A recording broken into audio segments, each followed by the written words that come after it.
Habis kebencian dalam hati itu hanya untuk orang menyebut Sayyidina, benci hanya menengok orang berzikir bersama, benci hanya menengok orang maulid Nabi, sampai iblis pun tak tersisa lagi kebencian. Kata iblis, tak ada lagi untuk aku. Jadi perayaan di bulan Muharram ini nggak ada dalam Islam. Dan banyak orang melakukan perayaan di bulan Muharram. Ya, perayaan-perayaan ini sebenarnya nggak boleh kita ikut dan nggak boleh kita merayakannya, tidak boleh. Dan banyak kesyirikan dan bid'ah dilakukan oleh kaum muslimin di bulan Muharram. Nggak pernah ada juga mengadakan maulid, mengadakan nisfu Sya'ban, mengadakan Isra Mi'raj, atau yang nggak pernah ada. Karena hari raya dalam Islam itu hanya dua. Apa? Idul Fitri dan Idul Adha. Kata Nabi ketika Nabi datang ke Madinah, orang-orang di Madinah itu punya perayaan. Dua perayaan, Nairuz dan Maharajan. Kemudian Nabi bersabda sallallahu alaihi wasallam, Nabi gak mengikuti perayaan mereka. Nabi bersabda kepada para sahabatnya, Innallaha qad abdalakum bihima khairan minhuma Idul Adha wa Idul Fitr. Kata Nabi, sungguhnya Allah telah mengganti dua hari raya itu yang lebih baik dengan dua hari raya itu Idul Adha dan Idul Fitri. Hadis ini sahih, diriwayatkan oleh Imam Abu Daud dan yang lainnya. Dan maaf, memang orang Indonesia itu memang unik ya. Uniknya itu warna agama selalu ditentukan oleh ustadz yang lagi terkenal. Ini jangan direkam ya. Oh, lagi terkenal qalbun salim, hati, jagalah hati, jangan kau kotori. Oh, hati semua. Lagi terkenal subhanallah walhamdulillah wala ilaha illallah Allahu Akbar. Zikir seluruhnya Nusantara. Nusantara berzikir. Yang lagi dengar jamaah. Oh, jamaah semua. Gitu semua. Sekarang terkenalnya siapa? Oh, sodako. Sodako semua. Semua masjid kayaknya sodako. Dan ajaran Islam itu kayaknya sodako. Gak ada lagi sodako. Islam sodako, sodako Islam. Wah, lagi terkenal siapa? Itulah merek agama orang. Makanya nggak pernah mapan. Ini salafi nggak beres. Jangan diikuti orang salafi seperti ini. Salafi macam-macam. Ada salafi tukang gibah, ya, ada salafi yang baik, ada salafi yang tukang tahdzir, ada salafi kurang kerjaan seperti salafi ini. Ya, alhamdulillah. Banyak TV sunnah berdakwah dia jelek-jelekin. Terus dia dakwahnya apa? Tidak ada yang luput dari kesalahan. Kita kalau mau cek kesalahan dia mungkin lebih banyak. Tapi kita ngapain ngurusin kesalahan orang? Saya banyak salah, kalau mau dicek saya banyak salah. TV Roja kalau mau dipreteli banyak salahnya. Tapi apakah begitu caranya? Ada setiap salah kemudian kita apa kesalahannya? Paling kesalahannya nggak kelihatan, samar-samar. Itu berarti nggak ada ya, bahlul ente. Mau gambarkan kepada orang itu ada gini, subhanallah. Ya, para ulama datang, Syekh Abdul Razak datang. Kemudian para masyayikh Madinah juga datang ngisi pengajian. Ya, terus ya, kalau ada salah apa salahnya sampaikan. Kalau ternyata perkara yang pasti salah, ya segera insya Allah saya rasa Ustaz Roja akan berubah menjadi memperbaiki diri. Tapi kalau ternyata perselisihan masalah khilafiyah yang bisa jadi dia yang salah, kemudian dia memaksakan diri, ngapain kita dengan orang seperti ini? Ini orang kurang kerjaan. Ya akhi, sekarang kita hadapi banyak permasalahan dalam dakwah. Ada orang liberal, ada orang kafir banyak sekali yang menyebarkan syubhatnya, banyak orang ateis, banyak bidah-bidah, masih banyak bidah akidah, masih banyak orang sufi-sufi yang tersesat, kemudian kita sibuk ngurusin seperti masalah ini. Saya nasihati antum dapati ada ustaz seperti ini, jangan hadir di majelisnya. Meskipun dia salafi, kita bilang salafi kurang kerjaan, paham? Tinggalkan dia. Kalau antum duduk dengan orang seperti ini, mulut antum jadi kotor, gibah, antum tidak pernah tabayun, tidak pernah cross check, jelek-jelekan ustaz yang lain, ente mampus hari kiamat nanti. Betapa banyak mereka tuduhkan kepada saya bohong demi Allah, dan betapa banyak orang datang ke saya minta maaf. Mereka tuduh dengan tuduhan, saya ngapain saya ngurusin, sudah biarin aja lah. Yang ngapain, kalau ada orang gila jangan ikut gila, biarin dia gila sendiri, paham? Ini sekarang saya sudah terpengaruh kegilaannya. Oleh karenanya ada orang seperti ini, tutup, jangan datang ke pengajiannya. Ustaz dia salafi, ya salafi kurang kerjaan, sudah tutup. Ya, masih banyak saya mau ngaji. Ente saja fikih tohara belum selesai, fikih salat belum selesai, fikih nikah belum selesai, apalagi fikih poligami belum selesai. Mas mau bicara masalah gitu ngapain? Akidah wasitiyah belum tamat. Apakah ustaz kita tidak belajar? Ustaz Roja tidak belajar? Belajar, ada yang belajar di Yaman, ada yang belajar di Madinah. Ya. Kalau mereka punya salah, semua orang punya salah. Tapi salahnya apa dulu? Apakah benar-benar perkara yang benar-benar salah atau perkara perselisihan? Bisa jadi dia yang salah, bukan kita yang salah. Kalau kita mempreteli kesalahan dia mungkin banyak, cuma kita nggak mau kurang kerjaan seperti dia. Paham? Dan antum jangan tanya-tanya gini lagi.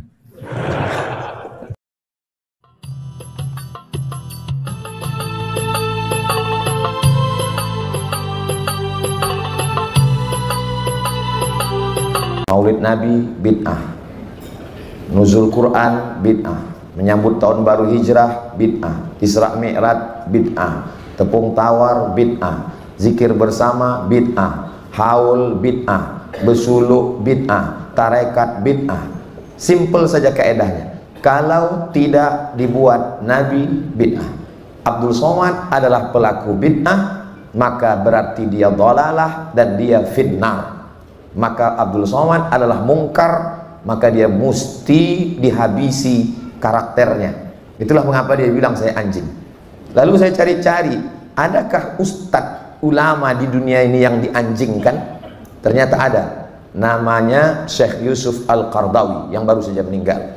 Judul bukunya Iskatul Kalbil Awi Abdullah bin Yusuf Al-Qardawi. Membungkam anjing menggonggong Yusuf Qardawi. Kalau orang selevel Yusuf Al-Qardawi yang ulama dunia saja dianjingkannya, apalagi lah Abdul Somad. Kalau preman menganjingkan saya, itu biasa. Tapi kalau orang mengaji ke masjid, berarti itu keyakinan. Jadi semua pelaku bid'ah ini anjing. Jadi saya tak ingin mengajak orang ikut saya, enggak. Yang diharapkan hanyalah agar setelah melihat pendapat para ulama, kita lebih memahami perbedaan, menghormati orang lain, mengikis fanatisme buta. Yang paling penting adalah tidak salah memilih musuh. Namun jangan sampai kita habiskan kebencian hanya untuk orang yang membaca talqin, orang berzikir bersama, masalah khilafiyah, hingga tak lagi tersisa sedikit kebencian untuk kristenisasi, Israel, bahkan iblis sekalipun. Habis kebencian dalam hati itu hanya untuk orang menyebut Sayyidina, benci hanya menengok orang berzikir bersama, benci hanya menengok orang maulid Nabi, sampai iblis pun tak tersisa lagi kebencian. Kata iblis, tak ada lagi untuk aku, kata iblis. Kalau tidak dibuat Nabi bid'ah. Kalau bid'ah berarti dhalalah. Kalau dhalalah berarti finnar, masuk neraka. Halaman 82. Yang tulisan Arab nomor 2 dari atas. Annahu kana yusalli fi kulli yaumin wa lailatin alfa raka'atin ila an mata. Ali Zainal Abidin tiap hari salat 1000 rakaat sampai mati. Wa kana yusamma Zainal Abidin li ibadatihi. Dia dikasih nama Zainal Abidin karena saking banyak ibadahnya. Nama dia Ali, nama ayahnya Husain, nama ayah Husain itu Sayyidina Ali, nama emaknya Fatimah, nama ayahnya Sayyidina Muhammad sallallahu alaihi wasallam. Kalau kita pakai kaedah tadi, kalau tidak dibuat Nabi bid'ah, kalau bid'ah dhalalah, kalau dhalalah masuk neraka, berarti cicit Nabi masuk neraka. Saya sebetulnya awalnya mau menyusun orang-orang yang masuk neraka gara-gara kaedah 5 jari. Salah satunya cicit Nabi, karena tak pernah dilakukan Nabi.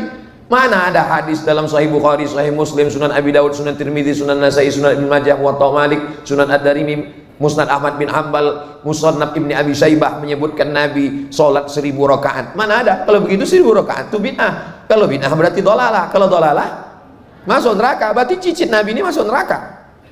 Kita hitung lagi, siapa lagi yang masuk neraka gara-gara kaidah tadi? Halaman 83. Baris bawah yang tulis Arab.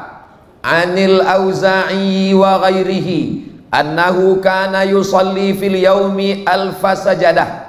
Diriwayatkan dari Imam Al-Auza'i dan imam lainnya bahwa Imam Ali bin Abdullah bin Abbas, cucu Abbas, salat sehari semalam 1000 kali sujud. Mana pernah dibuat Nabi? Jadi dia ini masuk neraka. Udah 2 orang ini masuk neraka udah. Kita teruskan lagi. Halaman 84. Tulis Arab yang bawah. Kana Amir la yazalu yusalli min tulu'is syamsi ilal asri. Amir bin Qais salat dari terbit matahari sampai waktu asar. Dari terbit matahari sholat sampai asar. Fayan shorifu, selesai asar baru dia berhenti sholat. Wa qadin tafahat saqahu, kakinya bengkak. Mana pernah Nabi sholat dari terbit matahari sampai asar sampai kakinya bengkak? Carilah kalau ada hadisnya. Jadi kalau begitu Amir bin Qais pun masuk neraka. Udah berapa orang masuk neraka? Udah. Itulah makanya orang itu menunjuk aja kau masuk neraka. Sedang ulama-ulama cucu cicit Nabi masuk neraka, apalagi lah Abdul Somad.